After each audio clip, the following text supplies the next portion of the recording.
Vous ne vous êtes donc jamais demandé comment cela se fait-il que dans le monde occidental, il existe un slogan pour qualifier l'islam qui est la religion de paix, d'amour et de tolérance, alors que tant en théorie, dans les lois des textes sacrés du Coran et des hadiths, que en pratique, dans l'expérience de la réalité, l'islam est très certainement la religion la plus intolérante, la plus totalitaire et la plus violente de toutes les religions possibles et imaginables sur la planète Terre, soit l'exact contraire de la paix, l'amour et de la tolérance, de très loin et de façon évidente.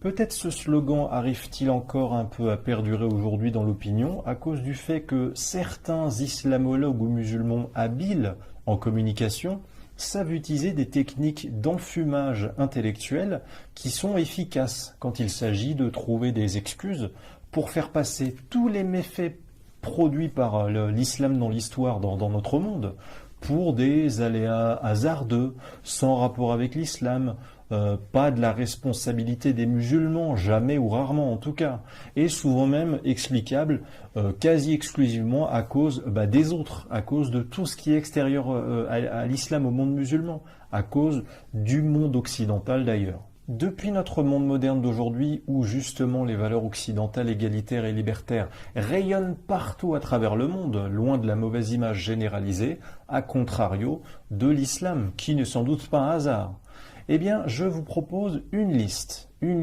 de 6 arguments islamiques les plus malhonnêtes qui sont utilisés pour défendre et pour valoriser l'islam dans le monde occidental. Comparer les lois avec des comportements individuels. L'islam, ce n'est pas seulement une croyance intime relevant de la vie privée.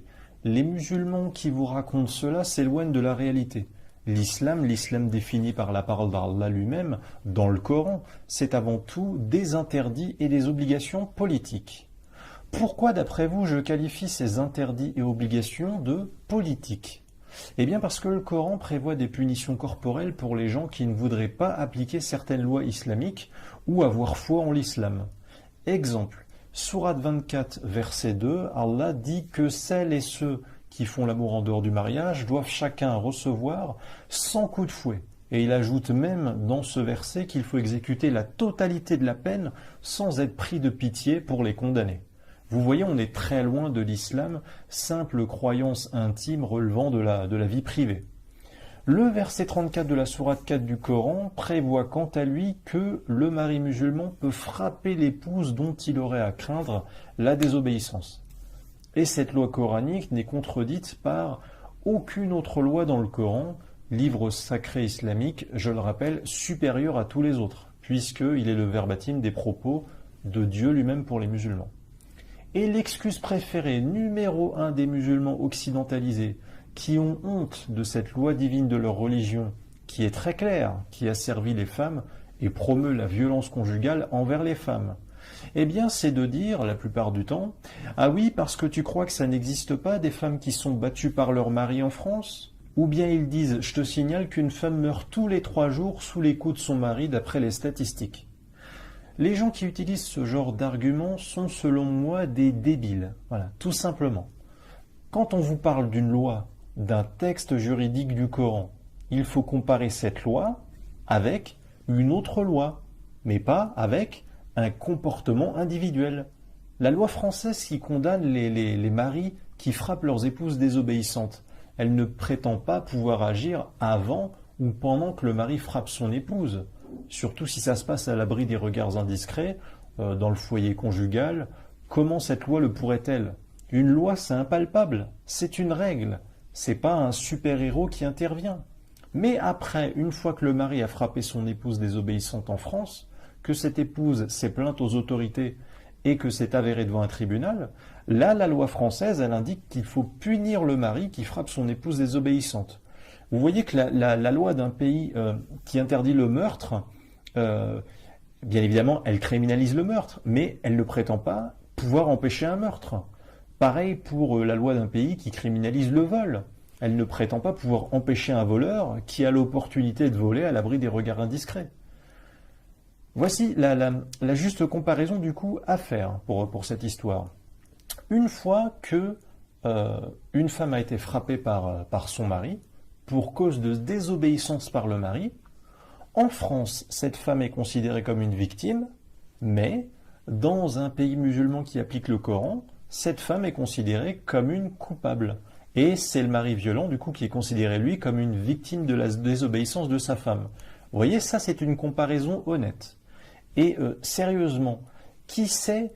Enfin, je veux dire, quand on sait que les statistiques sur les femmes battues, ou par exemple même les mariages avec des enfants, ne sont pas la priorité de tant de pays musulmans, où c'est considéré comme normal, par exemple, de marier les jeunes filles pas adultes, ou de battre les épouses désobéissantes. Et ben franchement, on évite quand même un minimum de donner des leçons à la France qui au moins se permet de faire des statistiques sur ce genre de choses.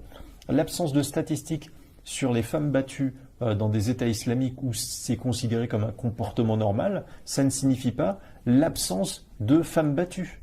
Voilà. L'absence totale de maris violents qui frappent leurs épouses pour cause des désobéissances. C'est sûr que dans un pays musulman, un pays islamique, où une femme va dans un commissariat, soit pour se plaindre du fait que son mari l'a violée, et là le flic lui rit au nez en lui répondant « mais tu me parles de quoi? C'est ton mari, c'est normal ». Soit elle y va pour se plaindre du fait qu'un inconnu l'a violée, et là le flic lui répond « qu'est-ce que tu faisais dans la rue à cette heure-ci, toute seule, c'est de ta faute ». C'est sûr que dans de telles conditions, les statistiques sur les viols subis par les femmes dans des pays islamiques, elles vont pas être très élevées. Comparer les problèmes actuels posés par l'islam avec les problèmes passés que ne pose plus le monde occidental. Deuxième technique fourbe et trompeuse, si par exemple vous parlez du fait qu'il existe des problèmes actuels et réguliers de terrorisme djihadiste, qui, je suis désolé, j'y peux rien, ne viennent que d'individus, certes minoritaires, mais toujours que parmi les musulmans, parce que c'est des individus qui ont foi en l'islam, qu'ils y aient été éduqués dedans pour la majorité depuis leur enfance ou qu'ils s'y soient convertis. Eh bien, il y a de grandes chances pour que des gens, que ce soit des bobos, mais surtout des musulmans qui adorent utiliser ce contre-argument, vous rétorquent l'histoire du fait que le christianisme a eu ses croisades. Ils mettent sur le même plan les croisades passées et le djihad actuel. Alors déjà, les croisades du Moyen-Âge, c'était quand même des expéditions militaires circonstancielles organisées par l'Église pour délivrer de leur point de vue la Terre Sainte et pour retrouver l'accès à des lieux de pèlerinage chrétiens bloqués par des musulmans. Elles ont eu lieu entre l'an 1095 après Jésus-Christ et l'an 1291. Les croisades sont finies depuis plus de 7 siècles. Vous voulez reprocher les croisades à quel humain vivant d'aujourd'hui? Personne de vivant aujourd'hui, sur Terre, n'est responsable des croisades finies au XIIIe siècle. En revanche, des humains d'aujourd'hui sont responsables du djihad ou de l'endoctrinement au djihad de gens qui l'appliquent actuellement ou qui vont l'appliquer bientôt. Donc, si on se plaint d'un problème de terrorisme religieux actuel et qui existe et qui perdure comme le djihad, il faut être honnête et comparer ça avec un autre problème qui existe actuellement. C'est quoi ce relativisme bancal? Ça sert à rien de considérer un ancien alcoolique qui ne boit plus depuis 20 ans comme un alcoolique. Ça sert à rien de considérer un adulte d'aujourd'hui âgé de 30 ans comme un gamin de 10 ans. C'est le présent qui compte, c'est évident quand même, pour pouvoir juger de la responsabilité criminelle de quelqu'un au présent. Ou alors, je sais pas, si vous êtes par exemple musulman ou d'origine algérienne, ressortissant algérien, ou les deux à la fois, ce qui est tout à fait concevable statistiquement, et que vous voulez râler encore aujourd'hui sur la colonisation de l'Algérie par la France dans le passé, ce que beaucoup d'Algériens font. Et bien moi, je vous dis à ce moment-là, acceptez que l'on râle aussi sur la colonisation arabo-musulmane qui s'est étendue hors de la péninsule arabique du temps du prophète Mohammed, jusqu'au Maghreb aussi, Algérie incluse, et même jusque dans le sud de la France également. Il faut essayer de faire des comparaisons, encore une fois, qui sont logiques. Et quand ça a été fait à ce moment-là dans le sud de la France, c'était bien avant que la France ne fasse pareil dans le monde arabo-musulman plus tard. La France a donc fait pareil que la colonisation islamique, mais elle n'a colonisé une partie du monde islamique qu'après en avoir d'abord été victime. Vous voyez?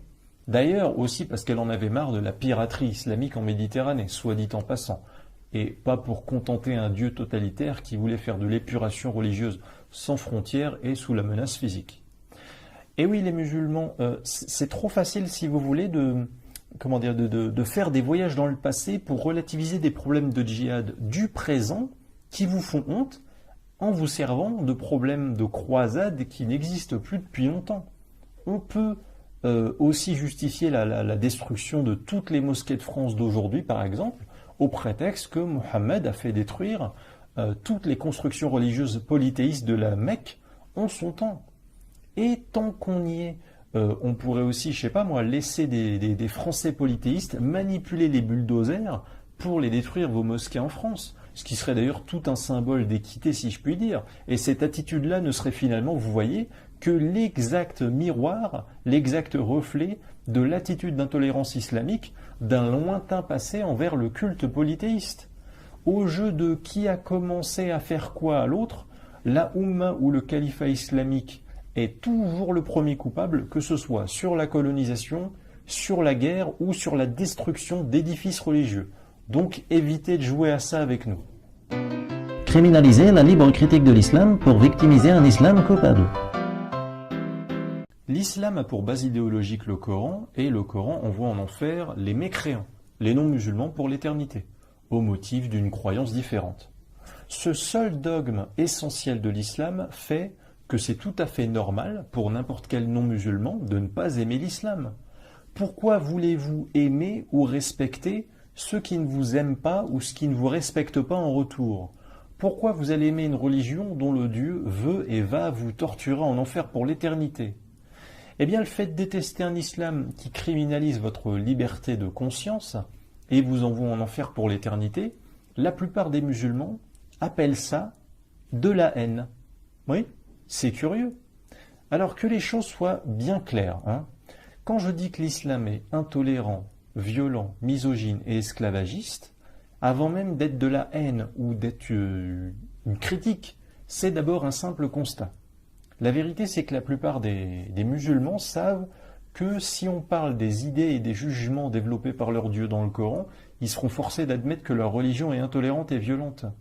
Et c'est ça justement le problème, parce que ça ne passe pas dans l'opinion publique majoritaire d'un monde où la liberté et la paix sont sacrées, notamment grâce au monde occidental. La stratégie consistant à se victimiser aide donc des musulmans à se défendre et à défendre un islam qui pourtant est offensant et est offenseur. Voici quelques exemples de façons de présenter la réalité qui permettent de victimiser la religion islamique qui est coupable. Je critique par exemple la religion islamique. Ça va devenir du coup, je stigmatise les musulmans ou j'incite à la haine des musulmans. Vous voyez, c'est une accusation par procuration d'un effet indirect, ou bien c'est tout simplement un procès d'intention, si je puis dire. Alors qu'en fait, pas du tout. Critiquer l'islam, ça veut dire critiquer une idéologie. Point, c'est une liberté. Une liberté en tout cas dans le monde occidental. La haine, moi je la dénonce. La haine islamique. La haine islamique qui est née il y a 13 siècles. Elle a commencé à me condamner conceptuellement, moi en tant qu'apostat, en tant que mécréant. C'est d'ailleurs une haine spontanée et originale, car c'est une haine basée sur un livre religieux incré. Vous voyez, donc c'est une haine originale. Et seulement après, en réaction, moi, qui suis né bien après l'avènement de l'islam, j'ai eu une intolérance par rapport à cet islam. Donc mon intolérance à moi, elle est réactive, elle n'est pas active comme celle de l'islam. C'est l'intolérance de l'islam qui a commencé à me condamner. Alors qu'avais-je comme choix? Soit je tolère l'intolérance islamique envers moi, bah non, je veux pas. Donc j'ai de l'intolérance pour l'intolérance islamique envers moi. Vous voyez, c'est logique. Un autre exemple, à partir de la critique de l'islam, certains musulmans vont réagir en disant « Mais laisse les musulmans croire en ce qu'ils veulent ».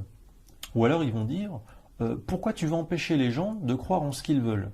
Mais en quoi critiquer l'islam empêche des musulmans de croire en l'islam? Si vous voulez que je respecte votre liberté de croire, religieuse, en ce que vous voulez, il faut aussi respecter ma liberté de ne pas croire en n'importe quelle religion dont la vôtre, et même de ne pas aimer l'islam et de m'en justifier publiquement. Parce qu'encore une fois, je suis désolé, mais c'est légal. On est en France, un pays laïque. Votre foi n'est pas plus sacrée que mon absence de foi. Donc arrêtez de nous prendre pour des imbéciles en faisant passer la critique orale de l'islam pour une action violente. Je le répète, la liberté de critiquer l'islam n'est pas une violence. Valoriser l'islam en faisant passer la culture libérale de l'Occident pour de l'humiliation ou de la dépravation. Quand des gens qui ont une sensibilité féministe se mettent à déplorer publiquement sur les réseaux sociaux que des femmes au visage caché par une burqa ou des petites filles à la chevelure voilée puissent se promener dans l'espace public en France. Je lis souvent des réactions de musulmans qui, en comparaison, disent « parce que tu crois que c'est mieux les filles qui se promènent à moitié nues dans la rue ». Mais pourquoi jouer l'opposition de nos femmes voilées contre vos femmes déshabillées? Déjà, c'est ridicule de faire croire que, sans voile, une femme a automatiquement envie de se promener à moitié à poil. Il existe une infinité de combinaisons de vêtements qui permettent de s'habiller en se couvrant le corps sans pour autant avoir un voile. On parle de la chevelure, voire du visage couvert ou non par un voile. Donc, par opposition, comparer ce qui est comparable. Il faut critiquer uniquement la chevelure, voire le visage dévoilé, mais rien de plus. Pas les fesses, pas le nombril, rien de plus. La technique consistant à opposer la tête cachée par un tissu avec des fesses à l'air est bien malhonnête. En outre, une femme avec la tête cachée par un tissu, à chaque fois qu'elle se promène dans la rue, ça reste un enjeu de sécurité publique. Vous imaginez demain une société où tout le monde cache son visage? Quel gamin sortant de l'école ne va pas se tromper de mère? Quel fraudeur dans le bus ne va pas se cacher de la caméra de sécurité pour son identification? Quel braqueur de bureau de tabac ne va pas ensuite pouvoir se fondre dans la foule juste après son braquage? Quant aux petites filles voilées en France, je m'excuse, elles ne le font pas par choix. Elles sont endoctrinées et leurs parents valident forcément ce vêtement sur elles. Aucun enfant n'impose à ses parents le port d'un vêtement. Avec quoi fait-il cela? Avec les petits muscles de ses petits bras? Son seul salaire dans le foyer, salaire d'enfant, contrairement à ses parents qui dépendent de lui et qui lui demandent de payer la facture EDF chaque mois. C'est pas très crédible comme combinaison quand même, ça n'arrive jamais tout ça. Donc la technique consistant à dire qu'une fillette voilée c'est mieux qu'une fillette aguicheuse pratiquement dessapée ou en bikini, un argument islamique que j'ai souvent entendu et qui, soit dit en passant, semble implicitement valider la pédophilie, il faut l'oublier. C'est un peu comme cet autre argument islamique que j'ai déjà entendu, consistant à dire qu'une femme en bikini sur une affiche publicitaire du monde occidental, c'est une femme objet et une dévalorisation de la femme. Alors déjà, la différence entre les terres occidentales et les terres islamiques, c'est que dans nos terres occidentales, les femmes ont le choix de porter un bikini ou non dans les publicités. Elles ne sont pas obligées de le faire, mais si elles veulent le faire, elles sont libres de le faire. Et c'est la différence avec la plupart des pays où le Coran fait la loi, car là, les femmes n'y ont pas le choix, souvent ni du bikini, ni même de la chevelure à l'air libre. L'équité sexuelle prônée par les lois du monde occidental est la première des preuves en réalité que les libertés et droits individuels des femmes y sont plus respectés que dans les lois coraniques qui par exemple imposent unilatéralement le ratio de la part d'héritage pour un homme qui équivaut à la part d'héritage de 2 femmes. Donc commencez déjà par avoir une religion équitable qui demande à tout le monde, hommes comme femmes, de porter un voile ou à personne des 2 sexes de porter un voile, et je pense qu'après, vous pourrez donner des leçons d'égalité homme-femme. Si ça va mal dans les pays musulmans, c'est à cause de la colonisation occidentale. La colonisation, ce phénomène universel dans notre monde sédentarisé. Et oui, parce que sur une planète Terre primitive, pleine de nomades, qu'à un moment donné, des gens disent « Bon, et bien dorénavant, cet espace de la Terre nous appartient. Nous privatisons ce territoire, ce pays, en y mettant d'ailleurs des frontières autour. Et aucune personne étrangère à notre clan ne pourra y mettre un pied, sauf autorisation. » Et bien par définition, cette attitude qui a fondé les nations sédentaires, les pays figés, c'est de la colonisation si on peut dire. Parce que tout peuple du monde qui fiche sa présence sur un territoire et en empêche la libre jouissance commune à toute l'humanité, en faisant cela, on peut dire que ça revient à de la colonisation. Qui a commencé à coloniser qui entre les musulmans et les occidentaux au sens de coloniser un territoire qui avait déjà été privatisé par un peuple qui était déjà là avant? Réponse, je suis désolé, des musulmans. Voilà, j'aimerais bien que ça ne le soit pas, mais ça l'est. Des musulmans qui ont colonisé au-delà de l'Arabie d'où est né l'islam de Mohammed, notamment l'Afrique du Nord et une partie de l'Europe, pendant très longtemps.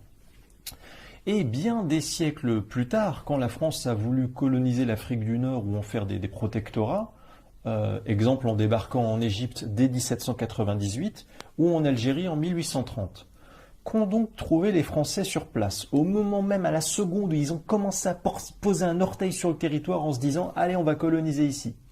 Réponse, les Français ont trouvé des peuples musulmans qui avaient des marchés aux esclaves, qui avaient une absence totale de démocratie et surtout pas de scolarisation des femmes.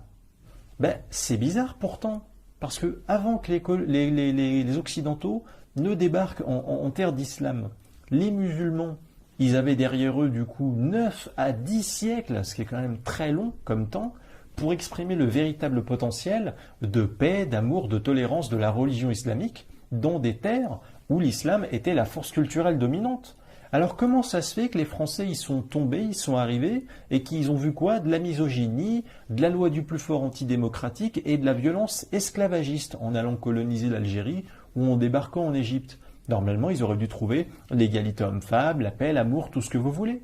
Je précise d'ailleurs que l'abolition de l'esclavage a été généralisée dans le monde à l'initiative des Occidentaux. Cet esclavage qui fut universel d'ailleurs pendant très longtemps, tout comme la colonisation au sens de la privatisation d'un territoire par un ou des peuples qui a abouti à la sédentarisation des pays que nous connaissons aujourd'hui.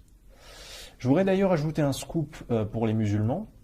L'Arabie Saoudite, terre de la pierre noire idolâtrée et déifiée à la Mecque pour Allah, elle n'a jamais aboli unilatéralement l'esclavage, ni du temps du prophète Mohammed quand elle n'était pas encore saoudite, ni après, et c'est seulement dans les années 1960, et à la suite de pressions occidentales par l'Angleterre et les États-Unis notamment, que l'Arabie Saoudite du coup a dû se résoudre à abolir officiellement l'esclavage et à fermer ses marchés aux esclaves. J'ajoute d'ailleurs que dans des pays asiatiques non musulmans, il y a eu la décolonisation aussi, à peu près en même temps d'ailleurs que des pays musulmans en Afrique du Nord par exemple. Et ces pays asiatiques non musulmans n'ont jamais parlé de repentance, de réparation. Ils ont réussi à tourner la page, à se développer économiquement et à avoir des sociétés calmes et relativement stables, qui respectent beaucoup des standards culturels occidentaux dans les rapports humains en termes de liberté individuelle de chacun. Alors pourquoi entend-on des plaintes aujourd'hui sur la colonisation par exemple dans l'Algérie actuelle, plus de 5 décennies après la fin de la colonisation par la France? Si ça ne va pas dans l'Algérie d'aujourd'hui, de 2018, c'est peut-être plus à cause d'Algériens du présent qu'à cause de Français du passé, je pense. En outre, il y a des problèmes sociétaux qui sont communs aux pays musulmans d'aujourd'hui, et la colonisation occidentale du passé n'y est certainement et assurément pour rien. Je vous donne un exemple. Voici une étude du World Economic Forum, qui fournit des études statistiques très sérieuses utilisées par de grands organismes internationaux, par l'ONU également. Voilà, c'est une étude que j'aime bien citer puisque les musulmans n'y ont jamais trouvé à ma connaissance aucune réponse en guise de contre-expertise honnête capable de défendre l'islam. Les résultats de cette étude ont été présentés en 2018. Ils font un bilan de l'année passée 2017. Un bilan qui porte sur le niveau de traitement équitable par pays entre les hommes et les femmes dans chaque pays du monde en fonction de l'accès aux soins, à l'éducation, à l'emploi, à la politique. Cette étude, elle n'avantage pas les pays riches, puisque c'est uniquement une question d'équitabilité relative entre les hommes et les femmes. Si un pays pauvre répartit plus justement ses moyens financiers et ses opportunités de réussite entre ces femmes et ces hommes dans la scolarité ou dans les hôpitaux, il sera mieux classé dans le classement qu'un pays riche, même très riche, mais qui traite les hommes et les femmes de façon inéquitable à l'avantage des hommes.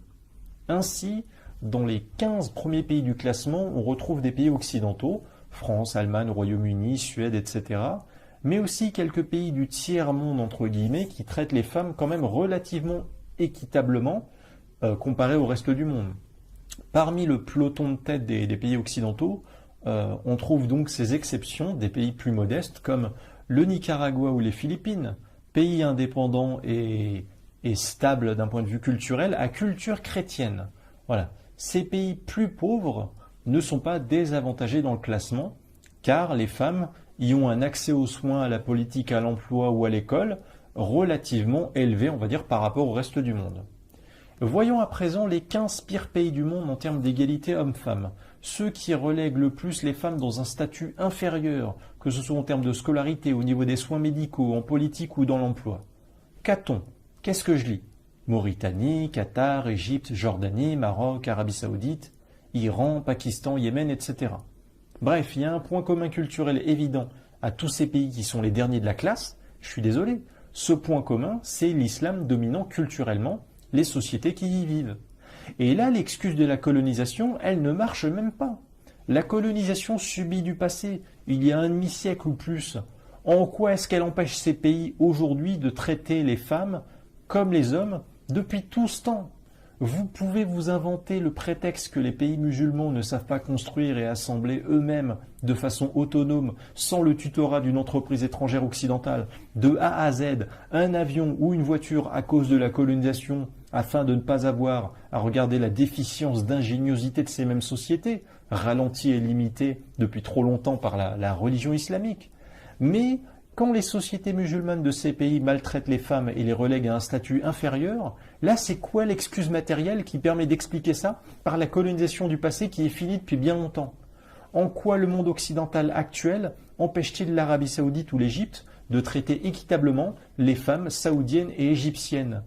L'islam misogyne de la réalité est le reflet de l'islam misogyne de la théorie des textes. C'est parfaitement logique, j'en suis désolé. Alors assumez les conséquences de votre religion au lieu de vous défausser encore une fois sur l'Occident.